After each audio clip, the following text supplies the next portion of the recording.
Hello hello hello hello students. तो आज मैं प्रसन्न चौधरी आप सबका हमारे यूट्यूब चैनल प्रसन्न प्रयास में सबका स्वागत करता हूं। और आज हम पढ़ने वाले हैं contemporary world politics, political science 12th class NCERT का first chapter, that is end of bipolarity. तो एंड ऑफ बाइपोलैरिटी ये चैप्टर हम लोग डिटेल में पढ़ेंगे, बट ये चैप्टर पढ़ने से पहले मैं आपको बता दूं कि जब ये किताब बनी थी ओरिजिनली, तो इसमें पहला चैप्टर जो था ये नहीं था, ये कोई और चैप्टर था।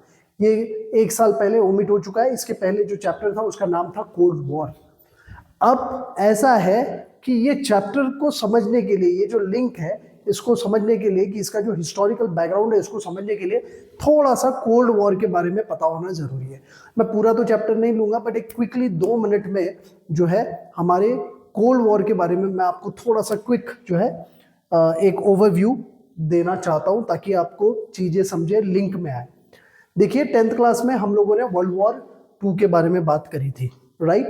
वर्ल्ड वॉर 2 की बात करें तो इट हैज एंडेड इन 1945 में ये वर्ल्ड वॉर 2 खत्म हुआ। वर्ल्ड वॉर 2 खत्म होने के बाद में कोल्ड वॉर शुरू होता है। अब ये कोल्ड वॉर क्या है?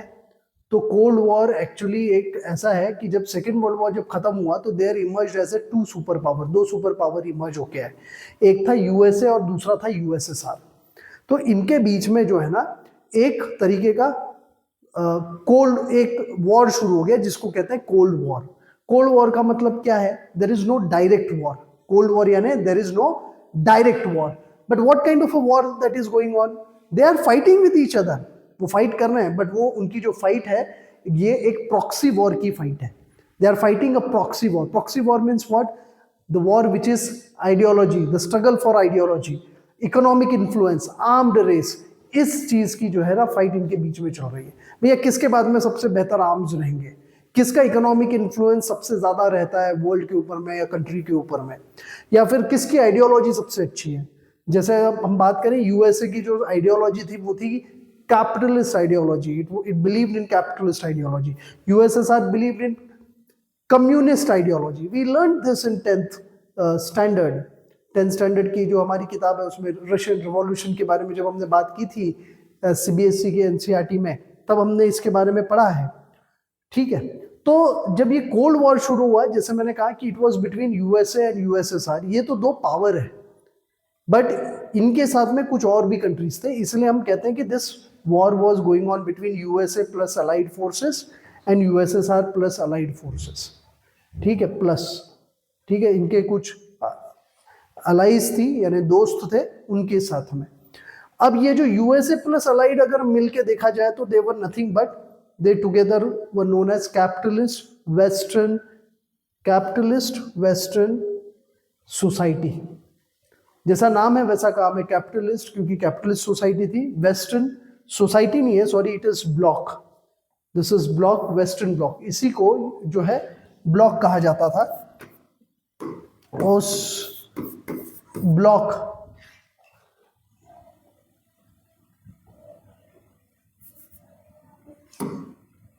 कहा जाता था। This is western block, this is eastern block. Western block इसीलिए क्योंकि वेस्ट में वो सारी कंट्रीज आती है। मैं आपको दिखाना चाहता हूं कि कहां पे वेस्ट, मैंने कैपिटलिस्ट वेस्टर्न ब्लॉक कहां है और ईस्टर्न ब्लॉक कहां है, ठीक है। Western block was led by USA. ये we can see in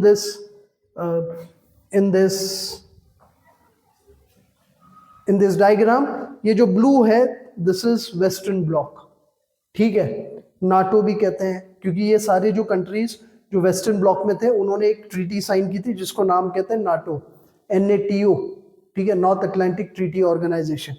और ये वाला जो पार्ट है जो पूरा रेड रेड दिख रहा है, ये सारे कंट्रीज इकट्ठा आए थे एक पैक्ट के तहत जिसको हम कहते हैं वॉरसॉ पैक्ट, ठीक है। वॉरसॉ पैक्ट की जब हम बात करते हैं तो ये एक तो ये इसी को ईस्टर्न ब्लॉक भी कहते हैं, और eastern block was led by USSR.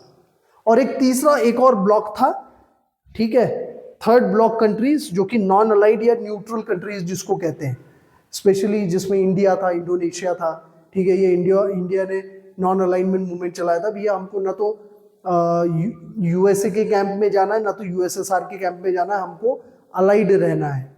तो इस तरीके से एक थर्ड जो है, थर्ड वर्ल्ड कंट्रीज इसको कहते हैं। जनरली ये वो कंट्रीज थे जो कॉलोनाइज थे और अभी उनको जस्ट फ्रीडम मिला था। These country were mostly came into third world या तो developing. First world mostly developed country. Second world में जनरली हम कहते हैं कि यूएसएसआर, चाइना एंड यूएसएसआर के जो अलाइड थे वो, और थर्ड वर्ल्ड में जनरली जो कॉलोनीज थे just they got independence, so they become part of third world. ठीक है, अभी ये था डायग्राम, ये था पूरा बैकग्राउंड हमारा। ठीक है, कि क्या था, मैंने फर्स्ट वर्ल्ड वॉर कब खत्म हुआ, कोल्ड वॉर कैसे शुरुआत हुआ, कोल्ड वॉर किस किस के बीच में था।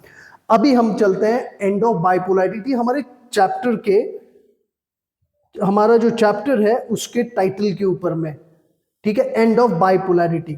टाइटल सही से समझेंगे पूरा चैप्टर खुलेगा, और इस चैप्टर में क्या पढ़ने वाले हैं वो भी मैं आपको बताने वाला हूं। तो एंड ऑफ बाइपोलैरिटी की बात करते हैं। जो देखो, एंड, एंड यानी खत्म होना, बाइपोलैरिटी मींस बाय यानी दो, पोलैरिटी मींस पोल्स। ठीक है, हुआ ये था जब सेकेंड वर्ल्ड वॉर हुआ, तो हमने कहा था कि सेकेंड वर्ल्ड वॉर खत्म होने के बाद में दो सुपर पावर हुए, यूएसए, यूएसएसआर, उनके बीच में स्ट्रगल चल रहा है। तो इसलिए ये जो वर्ल्ड था वो majorly it was divided into two camps. So इसलिए हम कहते हैं कि वर्ल्ड वाज बाइपोलर। ठीक है, वर्ल्ड वाज बाइपोलर। अब जब ऐसा कुछ हो गया, जब ये जो कोल्ड वॉर चल रहा था ये एक दिन खत्म हो जाता है 1991 में।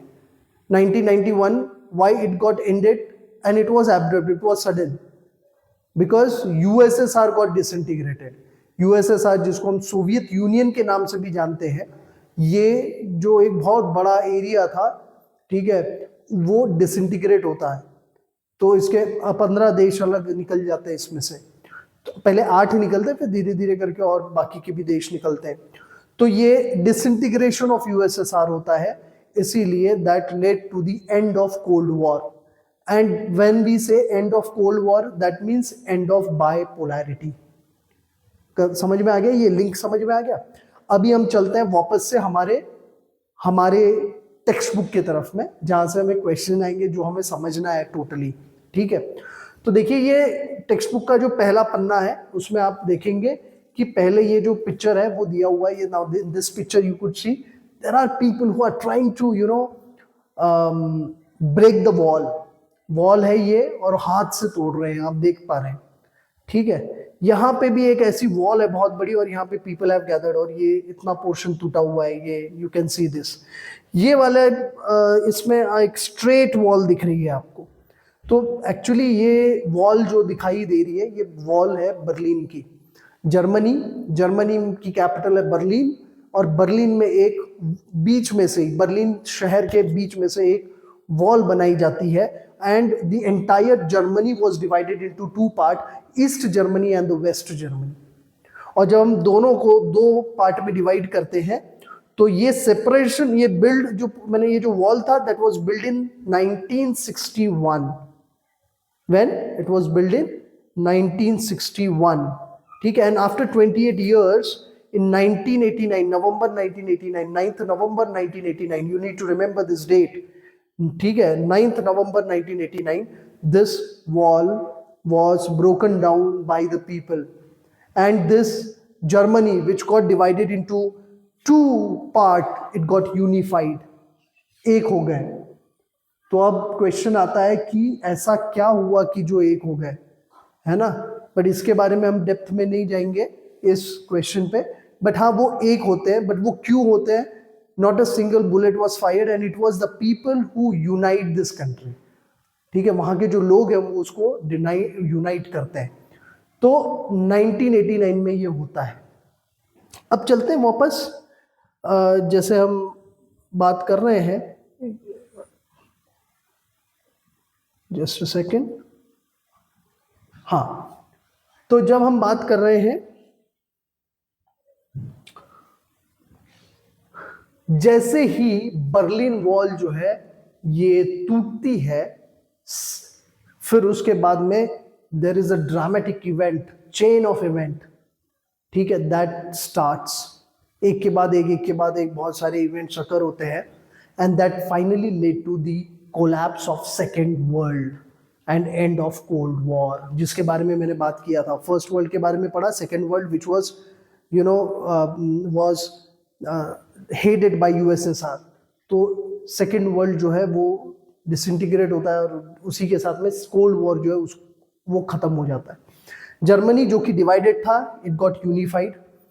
और जो 8 यूरोपियन कंट्रीज हैं जो कि सोवियत ब्लॉक के कंट्रोल में थे, 8 European countries were under the control of Soviet block, ठीक है, जिसको हम सोवियत यूनियन भी कहते हैं।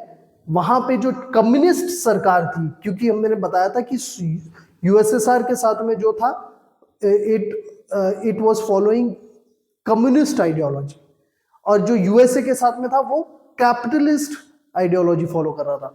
तो जो सोवियत ब्लॉक था, जहां पे 8 यूरोपियन कंट्रीज थे, वहां पे कम्युनिस्ट गवर्नमेंट थी, it got replaced, and because of only mass demonstration, no single bullet was fired, and then this leads to what? This leads to finally, just a second, and the Soviet Union comes to an end, and finally then we see that what we are going to learn in this chapter now, we'll see that. तो Soviet union जो है ये किस तरीके से disintegrate हुआ, what were the causes of the disintegration of Soviet Union? That is what we are going to learn today in this chapter. We will see not just what were the causes, we will see what were the consequences of the disintegration of the USSR or the second world rather, है ना। और इसी के साथ साथ में जो communist government जो कोलैप्स हुए, जो कम्युनिस्ट रिजिम कोलैप्स हुई, उसका बाद में क्या हुआ उसके बारे में हम यहाँ पढ़ेंगे। और हम पढ़ेंगे कि इंडिया ने जो वो कंट्रीज थी, कम्युनिस्ट कंट्रीज थी, उनके साथ में किस तरीके से अपने आप को रिलेट किया, इसके बारे में इस पूरे चैप्टर में हम पढ़ने वाले हैं। तो इसी के साथ ये पार्ट 1 हमारा यही हम लोग समाप्त करते हैं। Part 2 next, that is what is Soviet system, ये हम हमारे नेक्स्ट वीडियो में देखेंगे। Thank you very much. जय हिंद, जय भारत।